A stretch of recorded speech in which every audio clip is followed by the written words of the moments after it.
Have you ever seen a small feeder out in a pasture that only calves can get into? That's called a creep feeder, and it's a tool producers can use to boost the weight of their calves before they are sold. Right now, in 2025, with calf prices at historic highs, many producers are asking the question, does it pay to creep feed? Let's break it down. At its heart, creep feeding is the practice of providing supplemental feed to a nursing calf without its mother being able to access it. A specially designed creep gate has openings large enough for a calf to slip through, but too small for a mature cow. This allows the calf to get extra nutrition beyond what it receives from its mother's milk and the available pasture. The goal is simple, to increase the calf's weaning weight. Creep feeding is purely an economic decision, and it's not always profitable.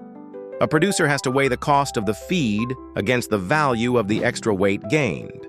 When it makes sense, it's most likely to be profitable when calf prices are high, like they are today, and when feed costs are relatively low. It also makes sense when pasture quality is poor, like during a drought or late in the season, because the mother cow's milk production will naturally decline, and the creep feed helps fill that nutritional gap. To make the right call, a producer has to do the math. They need to know the feed conversion ratio, how many pounds of creep feed it takes to add 1 pound of gain. This can range from 7 to 15 pounds of feed for every pound of gain. If feed costs 30 cents a pound and the conversion is 10 to 1, it costs $3 to add 1 pound of weight.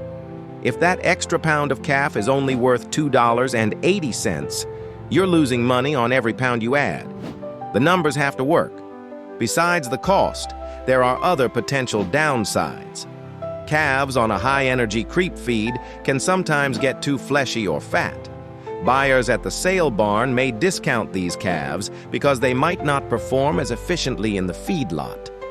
There's also the cost of the equipment and the labor required to keep the feeders full. It all has to be factored into the decision. For some producers, a high-protein creep supplement that encourages calves to better utilize existing forage is a more efficient choice than a high-energy grain creep.